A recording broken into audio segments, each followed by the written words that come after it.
So the topic of today's talk is an interesting property of money that I want to explore with you. And I'm calling this one Inside Out.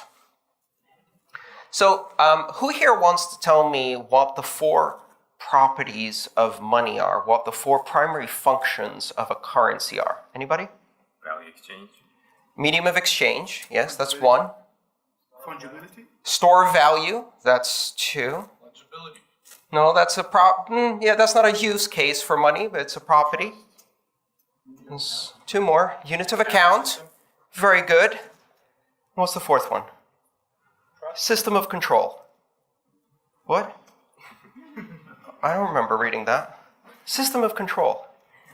Turns out, we've had money for thousands of years. Potentially tens of thousands of years. It's really hard to tell how far back money goes. But the money we have today is very different from the money we have in the past, because something changed in the last 50 years that has fundamentally altered the course of money, of currency, of this system of communicating value to other people. We have the three components: medium of exchange, unit of account, and store value. Those have been around for millennia. And then something happened. In 1970, Richard Nixon signed the Bank Secrecy Act and turned money into a system of control. A system of control that attempts to use money as a political tool in order to control who is able to send and receive it, who they are able to send money to, and aims ultimately to the complete surveillance of all financial transactions worldwide. Complete, total, totalitarian financial surveillance. This change 50 years ago has gradually percolated through every country in the world, every financial service in the world, every bank in the world. In 1970, Richard Nixon deputized the financial services field to turn them into a branch of law enforcement. Law enforcement beyond borders, law enforcement beyond jurisdictions, and most importantly, law enforcement beyond due process, beyond political and democratic control, beyond recourse. A cop can confiscate your money. A judge can sign a warrant to freeze your accounts. And a bank can do both of those things without any authorization from anyone, and there's nothing you can do about it. And this applies worldwide. Money as a system of control supersedes all other functions of money. When money is turned into an enforcement tool, the other functions start getting eroded. It is no longer the best medium of exchange because its function as a medium of exchange is subordinate to its function as a system of law enforcement, a system of control. And at that point, the system of control aspect starts corrupting everything. We are now 25 years into the internet revolution. Smartphones, cell phones, dumb phones, data connections have propagated out to more than 2.5 billion people who have never had these technologies before. Where's finance? Lagging, 15 to 20 years behind. It does not reach. 2.5 billion people completely unbanked. 4 billion people underbanked. Really, only 1.5 billion people have the full, privileged, elite form of banking that we enjoy in most Western liberal democracies. And even there are tiers of access and control. How many people in this room are accredited investors?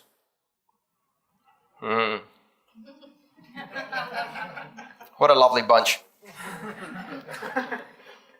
That puts you in the 1/10 of 1/10 of 1/10 percentile of the world.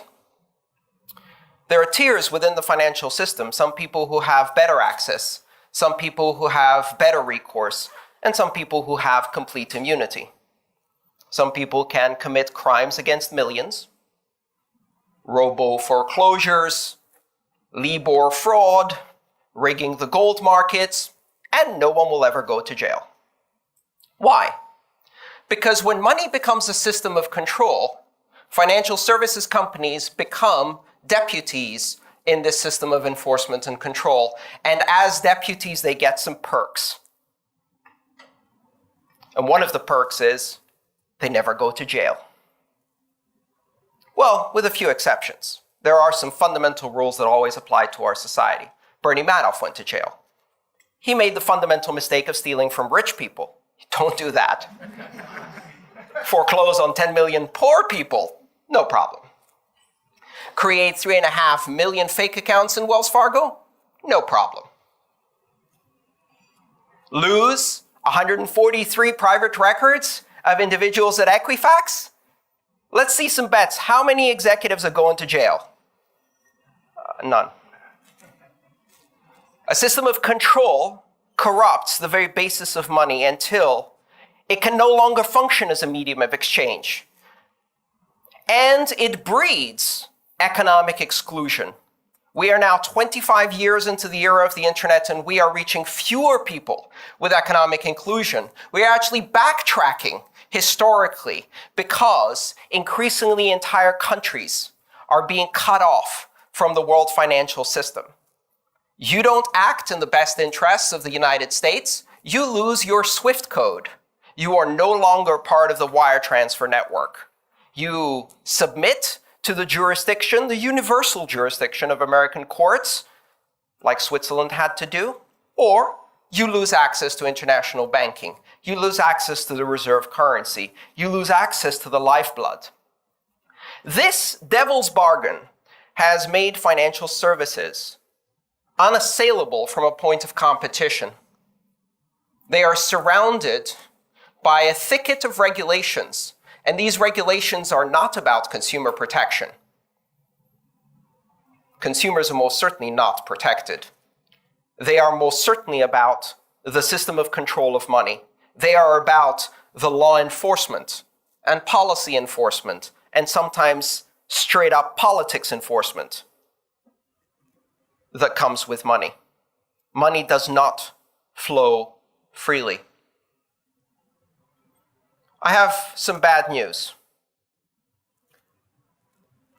Those gold bars surrounding the banks and protecting them from competition are a gilded cage, a cage that keeps them inside a system of regulation that prevents competition from the outside, but also prevents them from acting with innovation in free markets, expanding their business, unless they make all of that subordinate to a system of political control. Store of value no longer works. You cannot store value in a currency that can be confiscated at whim, frozen by any banker at any point in time. That is not a stable store of value.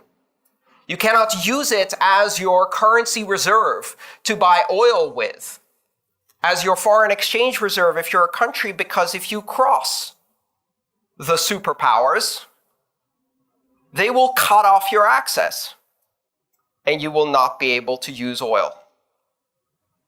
You cannot use money as a medium of exchange if you cannot exchange it freely with whoever you want. And gradually, the corruption spreads and spreads and spreads. And now, something new arrives on the horizon. A system of money that works on a network that is, first and foremost, a medium of exchange, a store of value, and one day potentially a unit of account, but will never become a system of control. It refuses to become a system of control. In fact, its design principle is neutrality, openness, borderless access, censorship resistance. And now the banks can't play in that space. They're stuck inside their gilded cage playing cop to the world's superpowers, offering economic services to a tiny fraction of the human population, sacrificing 4 billion people on the altar of poverty in order to create a nice, fake, bourgeois sense of security among the middle class by selling them lies. FDIC. Don't worry, your money's insured, right? How many people here have FDIC or equivalent insurance on their bank accounts? How many Greeks do you think had insurance on their bank accounts? All of them. What happened to that? Poof. In one afternoon, vanished. 20% haircut. Whose insurance? Does it insure you? Or does it insure banks? And what does it insure against? Small failure, not big failure. Big failure, uninsurable. How many of you have money in banks? None of you have money in banks. I mean, please, you're lawyers. You understand. Many of you are lawyers here, right? Bailment. It's not your money. You have an account, which is a legal construct that they give you in exchange for giving them an unsecured loan of your money so that they can finance credit to their customers. You don't own legally any of the money that's in your account. You have a legal construct that possibly, maybe, entitles you to withdraw at the pace that they want unless you cross the wrong person, go to the wrong protest, associate with the wrong organization, vote for the wrong party.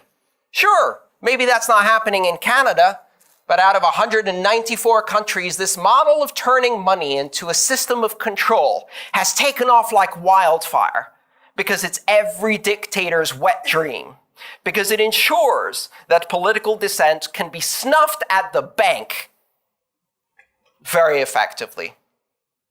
It is one of the most effective systems of control that exists. And now it has to face competition from a system that will not do that, that cannot be made to do that, that will not yield, that will not be co-opted. And what's the response? Ha! Bitcoin's a joke. Cryptocurrencies, they're outside the system. Nobody wants to be outside the system. Guess what? There's 6 billion people out there. They don't want to be outside the system. They'd much rather be inside, but they haven't been invited, and they probably won't. And many of them can't do the things that are necessary to be invited into the system. And guess what? There's an entire generation that has now discovered the 2 forms of power that come to people. First form is voice, and the second form is exit. You either speak up with your voice, express your political will, and force change, and when that doesn't work, you get to the second most important power that all humans have, and that's exit. Now, borders have been erected for millennia to prevent exit, to slow down exit. You can't easily emigrate, opt out, colonize, depart, exit. But what happens when exit is not a physical act, but a virtual act? What happens when people decide to exit from the financial system in a virtual way? Vrexit.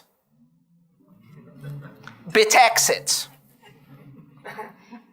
You can keep the inside of the gilded cage.